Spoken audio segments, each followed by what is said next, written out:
Suffocate, stymie, smother is exactly what Nebraska did to Creighton for 40 minutes on Friday night.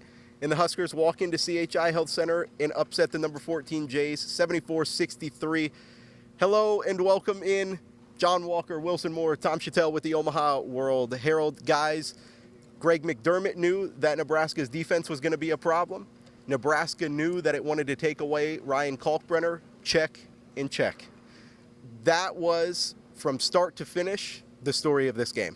Yeah, absolutely. I think Fred Hoiberg hit the nail on the head when he said, we knew we weren't going to come in here and out-finesse them. We weren't going to be prettier than them, and that's what Nebraska did. Nebraska came in, I hate to use this cliche, but Nebraska brought its lunch pail. It was physical, and that's how it won, and I think that's Nebraska's identity at this point, The Huskers went into Sioux Falls last week and did something similar against St. Mary's, lost by 3 points, but I thought tonight was just validating for a lot of reasons for Nebraska, just proving that they can win games like this. The Huskers can beat very good teams by getting after it on the boards, by leaning on Juwan Gary to be that kind of just guy who does everything, who brings a bit of an edge on the defensive end. And this is a team that can win games. We know this now. We didn't know this through 4 games. They beat some mid-majors, lost to St. Mary's. We know it now. We know this is a formula Nebraska can use. If it's not going to make shots, which it hasn't through 4 games, it can do this and beat very good teams, as we saw tonight. And Tom, this isn't just a formula that Nebraska has used so far this season. This is a formula that, as you've pointed out all night, Nebraska has used with great success at times against Creighton, using that same strategy to beat the Jays twice in this building in the last 3 years. It's Fred Hoiberg, a defensive specialist now, a defensive wizard, started 2 years ago with Derek Walker and Sam Griesel and Juwan Gary, who's a real defensive ace. Could they do it every year? I think this year, it's early, but this is where you find out how good you are on defense. You come into this building against this offense, against Kalkbrenner, all the shooters. You find out how good you are. This has a chance with their size and Gary. I think it's the best defensive team. I think it's better than 2 years ago, and it's going to be better than last year. They got so much size inside. That's going to serve them well in the league. We're talking about a Ryan Kalkbrenner, who's a National Player of the Year candidate. Before tonight, anyways. I'm sure he still will be the rest of the season.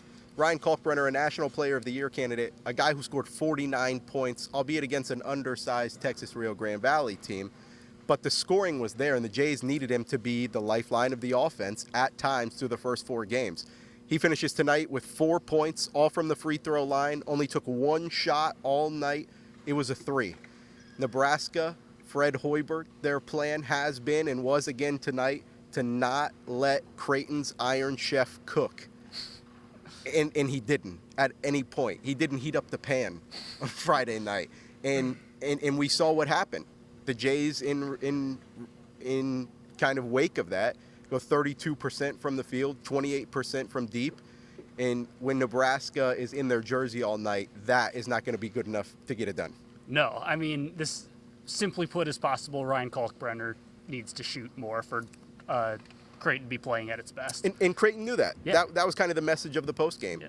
McDermott said that. Kalk said that. Pop Isaac said it. So, yeah, that's exactly right. And I think tonight was kind of what it will look like if other teams want to try this. They're going to play Kansas. They're going to play Alabama. In less than a week, they're going to go to Vegas and play 3 really tough teams, San Diego State, Texas A&M, and no matter who that third is.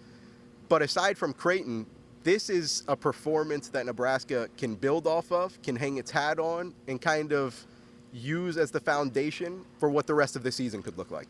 Absolutely. Obviously, we'll spend a lot of time talking about how Nebraska was able to defend Kalk, fronting him in the post, making him uncomfortable. But that only works if you really hustle on the perimeter, and Nebraska did that. Juwan Gary, we've talked about, he was fantastic. I think about 10 feet away from where we're standing was where Sam Hoiberg was just in Ty Davis's jersey and forced a really tough contested 3 that was an air ball at the end of the shot clock. So Nebraska, the foundation of its defense was getting the ball out of Kalk's hand, but that doesn't work unless you scramble around the perimeter and play tough on a team that likes to take a lot of three-pointers, and that's what Nebraska did. Tom, you've seen a lot of both of these teams over the years, so far this season especially.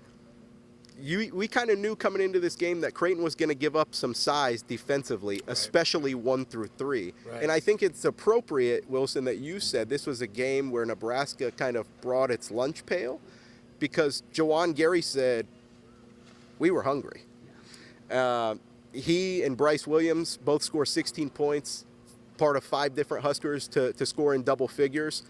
And I think, Tom, we saw some of those defensive mismatches kind of cost Creighton at times. Yeah, I think this is a game, if you're Creighton, you don't want to overreact. Not at to all. This. It's November. But this is a game that they haven't had the first 2 or 3 weeks. They're going to find out a lot about themselves tonight.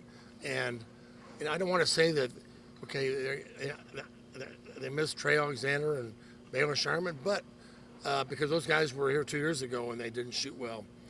But this is an offense right now. That so many turnovers, so many off shots tonight. I thought, I might see Jason Green play more, but they needed somebody out there to shoot. Because I'm not sure where their offense is going to come from. Especially after they got in the hole early. So what does this game mean for them going forward?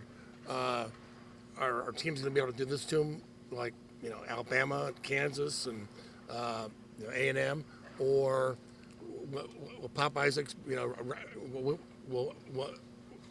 is he going to rebound off this game and shoot better?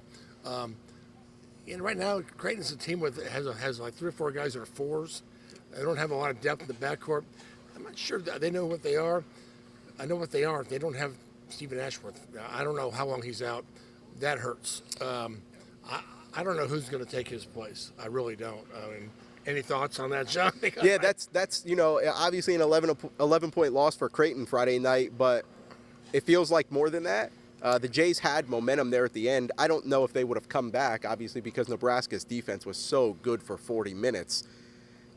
But when this building had life, Stephen Ashworth's injury sucked any momentum out of it.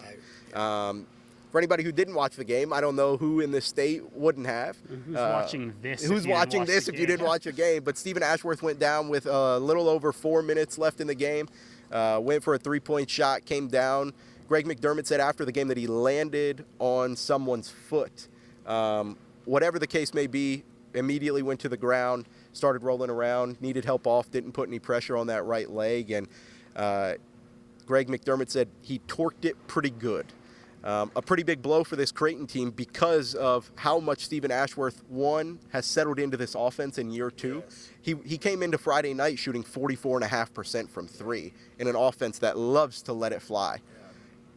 But more than that, Ryan Kalkbrenner is kind of the renowned leader of this team, the voice of this team, and Stephen Ashworth was right there with him.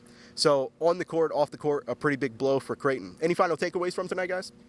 I would just say if you're thinking Nebraska was just a 1 or 2 year show, this validates what Fred Hoiberg is doing with the program. It's the right identity. Didn't help him against A&M in the tournament. You still got to be athletic. You still got to be able to shoot it. And but this is going to serve them well in the Big Ten. Wilson, and I think tonight was a big one. Selection, actually NCAA Selection Sunday. This is going to look really good. Absolutely, I just echo that. I mean, this is a Nebraska team that's scheduled pretty light in the non-conference, and this is going to be a big. They needed one of these. They needed this, or they needed St. Mary's, and they got one of them. That is going to be huge if the Huskers can take care of business through the rest of this pretty light non-conference schedule. Big win for the Huskers, Big Red State until these two teams meet again next November. But I think that's going to wrap up our post-game from the CHI Health Center. Tom Shatel, Wilson Moore, Jon Walker reporting for the Omaha World-Herald.